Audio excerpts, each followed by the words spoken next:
the screen. Yeah. All right. Now am I on the screen looking all pretty? Yes. No. Excellent. You're on the screen. Oh, I look pretty, boo-boo. All right. Ladies and gentlemen, boys and girls, children of all ages, Ari and Big Mike are proud to present the greatest podcast in the world. No snowflakes allowed, and summer is coming. You think I'm going to edit that part out, you know? It's a podcast that was started by two guys on cigar night. I mean, we could leave it in. We couldn't leave it in. Who knows? I'm not really sure. But you know what? Either which way, though, we're still learning. That's the best thing about this, is that we're learning how to do this as we go on. When, like, the best advice that anyone's ever given me, ever, many, many years ago, I opened up a rehab called the Jerusalem Sober House. And this guy, Mike Pasternak, told me, he says, the first year will be different from the second year, which will be different from the third year. And you know what I've noticed? I got better as time went on.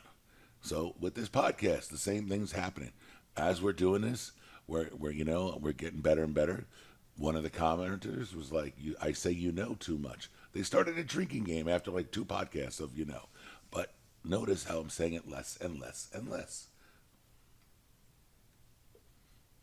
All right, well, you can talk now. I don't know, maybe I'm... Well, one of these days, I'm going to master the use of this ATEM, the little switcher we have here, the video switcher. I'm going to master this thing, and we're going to put the camera on whoever is speaking. Great timing while I'm grabbing the, while I'm grabbing my cup of coffee and taking a sip. Good timing. All right, so what do we got for today? Well, what we're going to do is we're going to do something a little different today. Instead of brainy stuff, we're going to try to have a little fun. We're going to see if we can make ChatGPT funny. All right, now, for those of us who are people like me, I never even heard of ChatGPT until you said something. So, what is ChatGPT? Okay, a little late with the switches. It's okay. We're just going to leave it. We're not going to edit this one out, folks. For anyone listening, for anyone here, we're not editing this one. I want to have some fun with this video. This is going to be a fun video. We're not talking serious. We're just having some laughs. So let's see how it goes. Let's see if we could actually have some laughs at the expense of ChatGPT. All right. Okay, so ChatGPT is an AI chatbot. It will talk to you like you're talking to a person, except it's text instead of speaking. So we're going to see if ChatGPT can make up some jokes. Well, before we get to that, I've got a curiosity question. Okay. All right. Didn't we learn from like a whole bunch of movies that AI is a scary thing? Right. Well, I wrote a book on AI. Right. Hold on, but I'm not done yet. It's like I saw in the news how they're talking about how they're going to be able to clone dinosaurs. I'm like, we just had 6 movies on why that's a bad idea. Like, Hollywood is not the smartest of places, right? I get that, but like AI and all this other stuff. All right, let's see it. Well, if AI is going to kill us, let's see if it can make us laugh in the meantime. All right, I'm down with that. Okay. All right. Here we go. We're going to make up a joke about a minister, a priest, and a rabbi going to the beach. All right. You want to read the result, or should I? Well, you've got the computer in front of you, so you do it. Okay, sure thing. So a minister, a priest, and a rabbi decide to take a day off and head to the beach together. As they're enjoying the sun and surf, they come across a bottle washed ashore. Curious, they open it, and out pops a genie. The genie, grateful for being freed, offers each one of them a wish.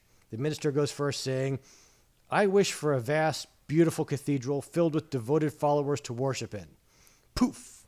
The cathedral appears on the beach. The priest, inspired, says, "I wish for a magnificent church with a choir that sings day and night." Poof!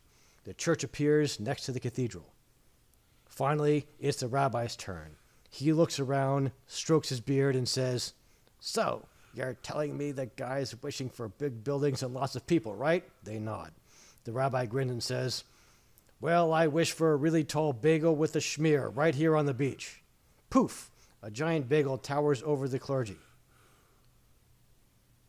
The moral of this story, always consider your priorities. Are you laughing yet? Wait. Hold on. There's my laugh over there. Somewhere. It's leaving. Why? Come back. Come back, laughter. Where'd you go? I don't know about you, but I'm laughing on the inside. I mean, that could have been a... Okay. All right. It was so bad, it's actually funny. All right. Okay, here we go. This one you're going to read because this joke is potentially very filthy. You know about the aristocrats, right? Of course. Okay, so tell our Are we talking about the Aristocats, like the movie? no the aristocrats, the famous joke, the aristocrats. The famous joke, the Aristocrats. Yeah, there's a famous joke among comedians called the aristocrats. All right, so I'm not familiar with that one then. Okay, so if you go to a dinner or whatever, or hanging out for drinks with comedians, sometimes they'll tell the joke, the aristocrats. There was a documentary made about this joke. And what the joke is that a family comes in to a vaudeville promoter, and they say, we've got an act, it's a family act, and we'd like to show it to you.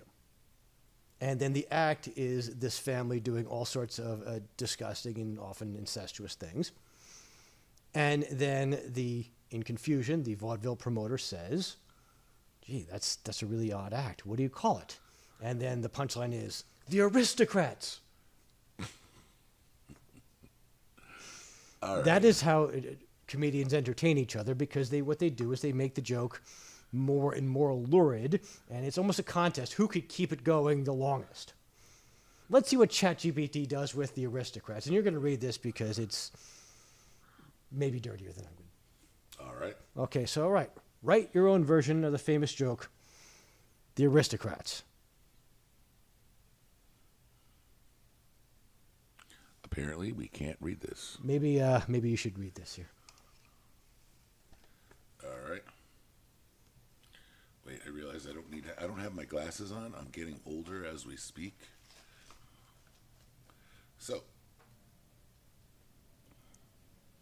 The Aristocrats, a classic in the world of dirty jokes. Here's my own spin on it. A family of... Really? Okay. A family of chatbots works into a talent agency, and the agent says, what's your act? The lead chatbot replies, well, it starts with impeccable grammar, a dash of humor, and a sprinkle of puns. Then we dive deep into a sea of information, surf the waves of creativity, and emerge with a punchline that leaves everybody laughing and thinking simultaneously. The agent raises an eyebrow and asks, is that it? The chatbot grins and says, oh, we also throw in a twist ending that'll make your circuit spin.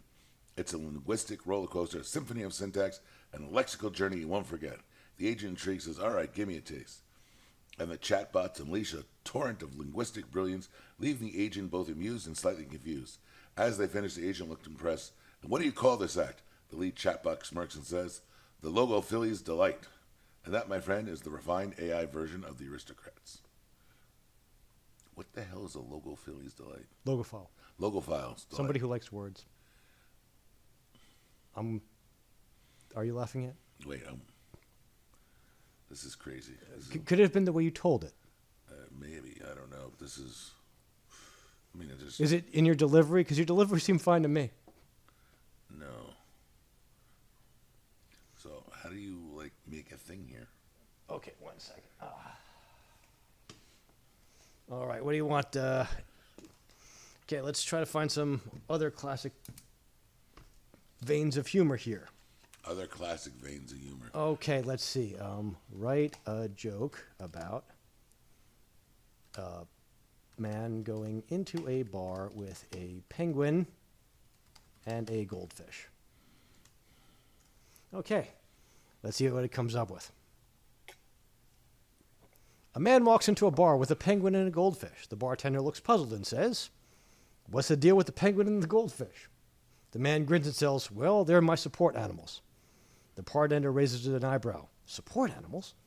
I get the penguin, but how does a goldfish provide support? The man replies, oh, he's my emotional financial advisor. He helps keep my life afloat. The penguin nods in agreement, and the goldfish does a little swim in his bowl.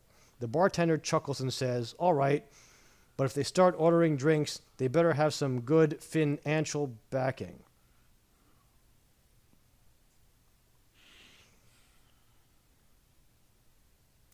Wow. That was so bad. Any dad could have told that joke. No, I don't think there's any dad. This is unfunny as that joke was. I mean, listen, no, but see, that's the whole point of dad jokes.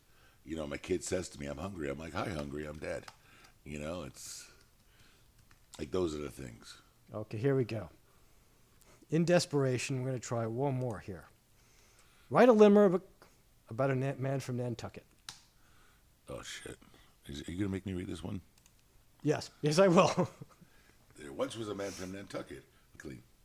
Oh, trust me, ChatGPT is not going to embarrass you at all. There once was a man from Nantucket whose wit was as sharp as a tucket. What's a tucket? Okay. Don't know. Okay, start again. Start from the beginning. There once was a man from Nantucket whose wit was as sharp as a tucket. His limericks composed with a grin widely imposed, a rhyming skill none could pluck it.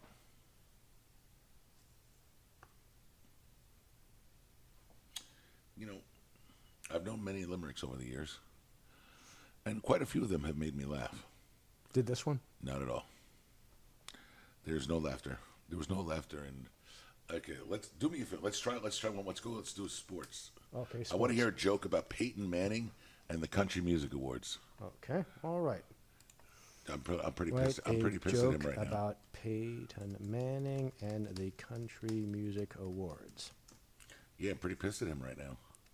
Why did Peyton Manning bring a football to the Country Music Awards? Why? Because he heard they were giving out touchdown awards and he wanted to make sure he had a winning pass. That was bad. Okay, 1 second. Let's see if it. Okay. Try that joke again. This time, make it funny.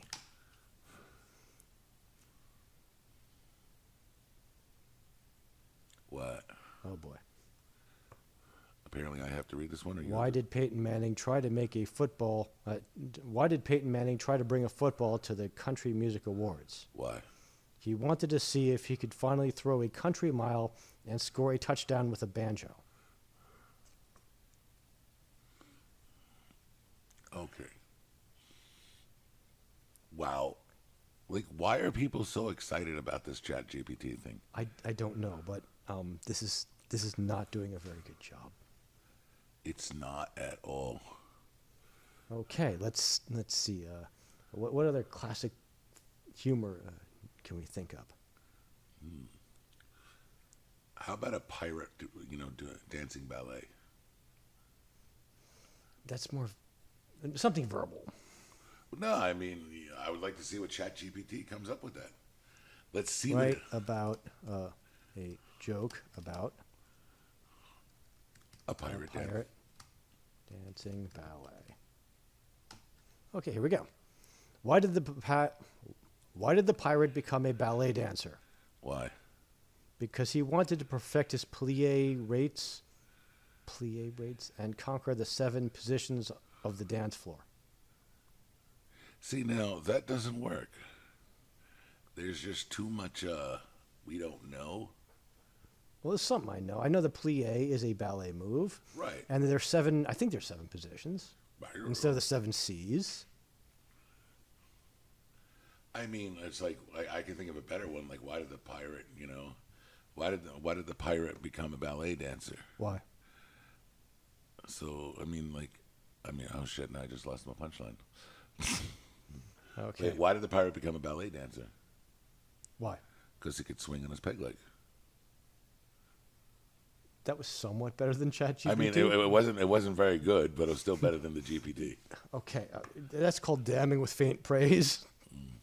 It's like one of those things. Like, you really suck, but that was still better than that guy over there. It's like, you're not last, you're next to last.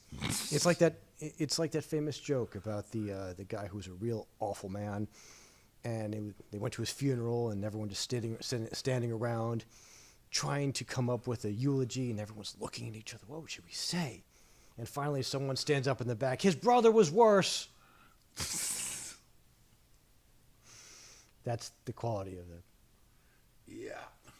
Okay, well, at least it's better than ChatGPT. It's a knee slapper. Okay, let's see. Maybe you just got a bet on the first try. Okay. Try again this time. Make it funny. Why did the pirate start taking ballet lessons? Why? He wanted to improve his arabesques and learn how to gracefully plunder the dance floor. That wasn't as bad as the first one. No, not at all. Okay, I think we figured it out. ChatGPT is just not funny. I mean, I could have told you that from the first bit, you know? All right. It's like I mean, listen, neither one of us are comedians, so it's all right. We took a shot. See how that is. Well, this was a very silly podcast, and I actually enjoyed it. Not our best work, but definitely a good time, you know? But so, well, I thank you all for listening, folks. I really do. You know, if you're still here at the end, I hope you have an amazing day. So good morning, good afternoon, and good night, and we'll see you for the next one. Remember to like and subscribe. And my book, Consent and Due Process, is out. And the third book of my series, Kingmaker, which is called Just Power, will be coming out in probably about a week or two. Woo! All right. Not terrible. Okay, You're still recording. Oh, yeah. Sorry.